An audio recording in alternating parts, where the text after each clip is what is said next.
Hello everyone, welcome back to my YouTube channel. My name is Govind कुंदेरिया।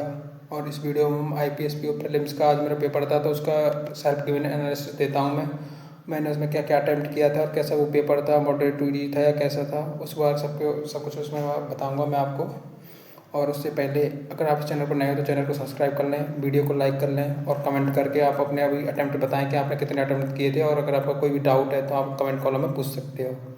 Okay, तो चलिए video शुरू करते हैं। तो जब मैं प्रीलिम्स दिया तो उसमें जो सबसे पहले खुला तो रीजनिंग सेक्शन था, उसके बाद इंग्लिश एंड देन मैथ। तो रीजनिंग में मेरे लिए सबसे पहले स्लॉक्स आए थे। स्लॉक्स के 4 to 5 क्वेश्चन थे और मैंने सबसे पहले सब सारे क्वेश्चन किए थे स्लॉक्स के। देन उसके बाद पजल आई थी, एक ऑर्डर रैंकिंग वाली पजल थी। 6 पर्सन थे और 6 पर्सन थे, उनको अरेंज करना था और उनकी शायद हाइट या क्या थी, कुछ ऐसा दे रखा था, तो वो अरेंज की थी मैंने। उसके बाद चाइनीज कोडिंग डिकोडिंग थी, तो चाइनीज कोडिंग डिकोडिंग की थी मैंने। और उसके बाद पजल थी, और पजल ही थी, उसमें 3 क्वेश्चन मिसलेनियस के थे। एक तो बैकवर्ड फॉरवर्ड काउंटिंग और 2 क्वेश्चन और थे। एक था मीनिंगफुल वर्ड बनाने का। तो ये 3 क्वेश्चन मैंने छोड़ दिए थे क्योंकि मैंने पजलों पे ही फोकस किया था और पजल ही बनाई थी मैंने। तो एक तो फ्लोर वाली थी, फ्लोर थी जिसमें 6 पर्सनों को बैठाना था और उनकी एज भी दे रखी थी।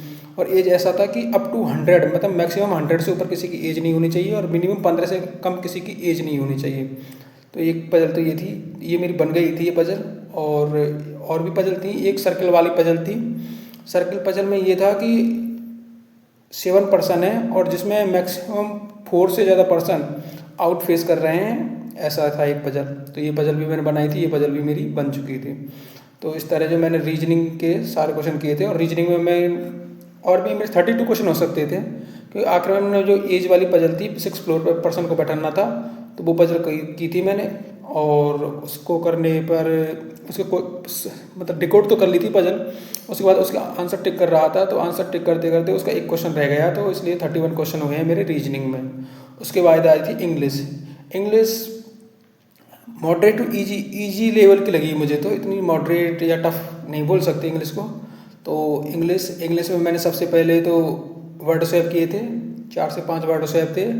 उसके बाद एरर वाले क्वेश्चन थे, तो मैंने कुछ एरर वाले क्वेश्चन किए थे, जिसमें एक तो बुड बुड के बाद मेक्स लगा रखा था कि मेक मतलब एस लगा रखा था, सिंगुलर फॉर्म यूज कर रखी थी वर्ब की, जो कि गलत था क्योंकि मॉडल वर्ब के बाद वर्ब की फर्स्ट फॉर्म आती है। और एक क्वेश्चन था जिसमें टू के बाद वर्ब की थर्ड फॉर्म लगा रखी थी, तो वो भी फर्स्ट फॉर्म ही आएगी, तो वो भी क्वेश्चन गलत था। 2 क्वेश्चन तो मुझे याद है एरर वाले, जो 2 क्वेश्चन मैंने किए थे। 5 क्वेश्चन थे शायद, तो 3 क्वेश्चन किए थे मैंने एरर वाले और 2 क्वेश्चन छोड़ दिए थे। इसके बाद क्लोज टेस्ट भी था। क्लोज टेस्ट थोड़ा बड़ा था और लेंदी भी था। क्लोज टेस्ट के 1-2 क्वेश्चन किए थे। क्लोज टेस्ट मुझे थोड़ा टफ लगा था, इसलिए क्लोज टेस्ट मैंने छोड़ दिया था। और इसके अलावा कुछ फ्रेज रिप्लेसमेंट वाले क्वेश्चन भी थे, तो फ्रेज रिप्लेसमेंट का मैंने शायद एक क्वेश्चन किया था, वो भी मुझे इतना ठीक नहीं लगा था, तो उसके भी 1-2 क्वेश्चन ही किए मैंने। और उसके बाद सबसे आखिर में मैं आरसी करता हूँ जनरली, तो आखिर में मैंने आरसी अटेम्प्ट की थी। आरसी में 8 से 10 क्वेश्चन थे, तो आरसी को मैंने सबसे पहले पढ़ा और उसके बाद उसके क्वेश्चन किए थे। उसमें कुछ 3 क्वेश्चन तो synonym antonym and fill in the blanks का था, जिसमें एक तो वर्ड लिमिटेड था, लिमिटेड का सिनोनिम बताना था जो शायद रिस्ट्रिक्टेड रहेगा। और भी 2 क्वेश्चन थे और इतना मुझे याद नहीं आ रहा है। अगर आपको याद हो अगर वर्ड, तो उसको कमेंट कॉलम में बताएं और देखते हैं उसके सिनोनिम एंटोनिम क्या थे। और एक फिल इन द ब्लैंक था। तो इस तरह मैंने इंग्लिश में जो टोटल क्वेश्चन किए हैं, वो 26 क्वेश्चन मैंने इंग्लिश में किए थे। और इंग्लिश ठीक थी, इजी लेवल पे लगी मुझे तो। और आप अपना ओपिनियन में बता सकते हो कि आपको इंग्लिश कैसी लगी। उसके बाद लास्ट सेक्शन आया था मैथ, जो कि टफ लेवल का आता है जनरली। अब तक मैंने जो IPS PO दिया था, इससे पहले प्रीलिम्स दिया था, तो उसमें मुझे टफ लगा था, पर इस बार इतना टफ मुझे नहीं लगा था। और मैथ में मैंने जब सब मैथ सेक्शन खुला, तो मैथ में सबसे पहले मैंने एक स्पीड मैथ के क्वेश्चन थे सिंप्लीफिकेशन के, तो वो क्वेश्चन किए। उसके बाद रॉन्ग नंबर सीरीज थी, रॉन्ग नंबर सीरीज के क्वेश्चन किए थे, जिसमें एक रॉन्ग नंबर सीरीज में तो 1.5 2.5 ऐसे मल्टीप्लाई कर रखा था, तो उसमें उसमें 8 गलत था, उसमें सेकंड टर्म गलत थी, एक तो ये किया था। और ज़्यादातर जो रॉन्ग नंबर सीरीज थे उन पर डबल डिफरेंस में वो सॉल्व हो रही थी। तो रॉन्ग नंबर सीरीज के 3-4 क्वेश्चन थे, जिसमें से मैक्सिमम क्वेश्चन 1 किए थे, उसमें एक आध क्वेश्चन उसमें छोड़ा था मैक्सिमम। और उसके बाद जब ये हो गए, तो उसके बाद एक कैसलेट डी आई थी, ABC 3 थे। और 3 में पर्सन या कुछ ऐसा दे रखा था, जिसमें बी में दे रखा थे, बी में पर्सन दे रखे थे, जिसमें दे रखा था कि 676 माइनस 10 का स्क्वायर, उस पर रूट दे रखा था, तो 576 होता तो उसका 24 आता, और उससे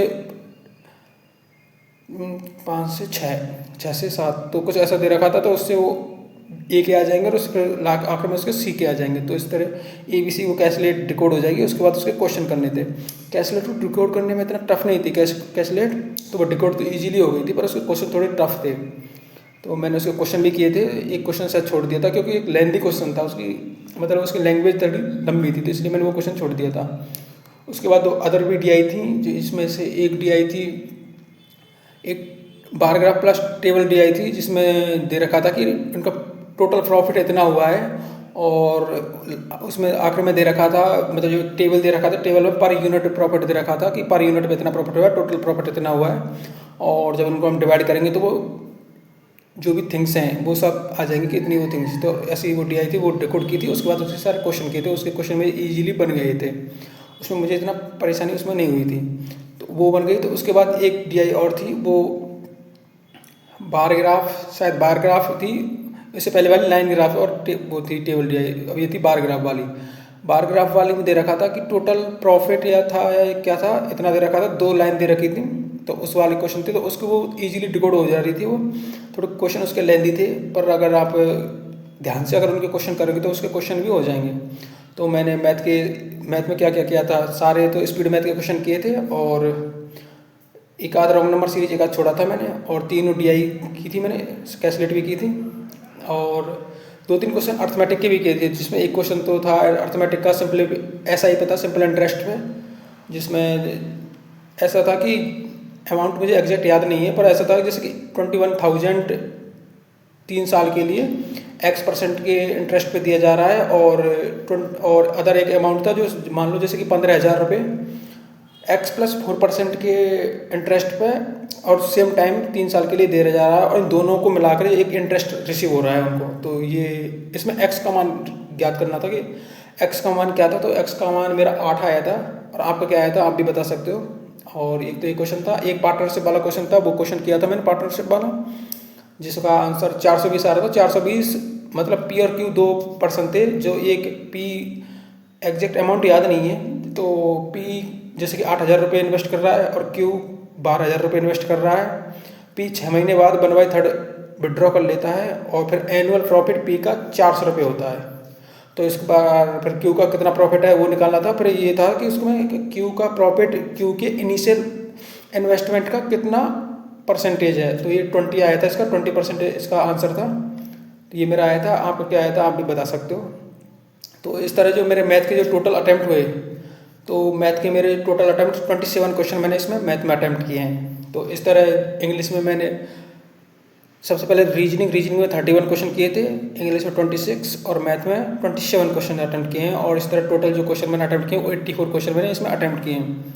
और इसी तरह में इसलिए मैं बोल रहा हूँ कि पेपर इतना टफ नहीं था, जैसे कि कई बोल रहे हैं कि कट ऑफ ये है या पेपर ईजी था। ये मेरा ओपिनियन है, आप मेरा पॉइंट ऑफ व्यू है, अगर आप अपना बता सकते हो। मुझे इतना पेपर टफ नहीं लगा था, और 84 मैंने इसमें अटैम्प्ट किए थे। ओके, तो ये मेरा एक सेल्फ गिवन एनालिसिस था जो मैंने इसमें फील किया, वो मैंने इसको बताया, और जितने मैंने इसमें अटैम्प्ट किए थे वो तो मैं आपको इस वीडियो के माध्यम से बता रहा हूँ। Okay, thank you for watching the video. अगर आपको वीडियो अच्छी लगी तो चैनल को सब्सक्राइब करें, वीडियो को लाइक करें, और अपना ओपिनियन कमेंट कॉलम में बता सकते हो कि आपको पेपर का लेवल कैसा लगा, आपने कितने अटैम्प्ट किए थे, और अगर आपका कोई भी आंसर मेरे आंसर से डिफरेंट है तो उसका भी आप बता सकते हो। Okay, thank you for watching the video.